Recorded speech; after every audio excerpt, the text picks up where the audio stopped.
দেশের খবর কিছু রাখছেন? খবর তো রাখতেইছি। কিছু হয়েছে শুনিছেন? সরকারের পতন হয়েছে। হ্যাঁ, সব শুনি। আইন কানুন তো কিছুই নাই, নাই। যে যেবা পারতেছে সে সেবা নিয়ে যাচ্ছে। তাহলে কি করা যায় এখন? বুদ্ধি বাই করেন একটা। এটা হলো গণতন্ত্রের দেশ। হ্যাঁ, কোন? সে এখন যা খুশি তাই করতে পারে। তা আমরাও তাই করব। আমার তো আর হাত পা গোটা বসে থাকা যাবে না। না না, আমার যেটা কাম সেটাই করা লাগবে। 100 তাহলে আজকে রাত্রি অ্যাকশন দেওয়া লাগবে। অ্যাকশন দেবো। শিওর? শিওর। রাত হই, একটু পরে মেশনে সবার বাড়ি চলে যাব। আচ্ছা, যার যার বাড়ি যেটা পাবো লুটপাট করে নিয়ে চলে আসবো। বস পারলে তো যাওয়া যায় না মানুষের বাড়িতে, তুই নিয়ে যায় মানুষের বাড়িতে। স্টিলে যাব, টাকাইতি করতে যাব, কি নিয়ে যা লাগবে এটা বুঝিস নি। এই সময় কেউ মিষ্টি নিয়ে যায়, এই সময় নিয়ে যাওয়া লাগে ফল, আপেল, কমলা, বড় এইসব। তোগারে নিয়ে কি করব? ফল পড়ছিল বকে চাপাটি নিয়ে রওনা দেবো। খালি চা পাতি লিবেন কে? সাথে চেনি আর টোস্ট বিস্কুটও লিয়েন। দেখ তো শালা কয় কিরে, জীবনে ডাকাতি করুছু তোরা? বস আপনি তো এই খালি চুরি আর পকেট মারি শিয়েছেন। যে মানুষের বাড়িতে খালি চা পাতি লিয়ে গেলেই হবে নি, চিনি আর বিস্কুট লেওয়া লাগে না? চা পাতি মানেই ছুরি কোদাল দাও, বুঝেছিস? হ্যাঁ চল, এখন যা মিশন শুরু করি। চলেন। আর বাড়িতে আগে ঢুকবো, তা ঠিক আছে রাখবি।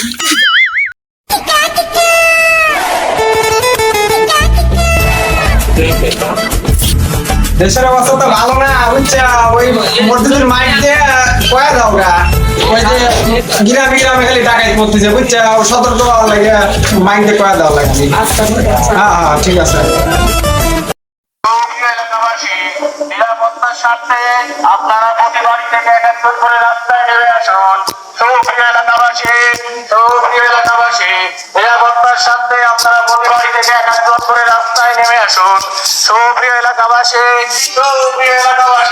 নিরাপত্তার স্বার্থে আপনারা প্রতি বাড়ি থেকে একজন করে রাস্তায় নেমে আসুন। সুপ্রিয় এলাকাবাসী। A few moments later.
চলে গেল কোন পালি গেল লাঠি কইয়া না।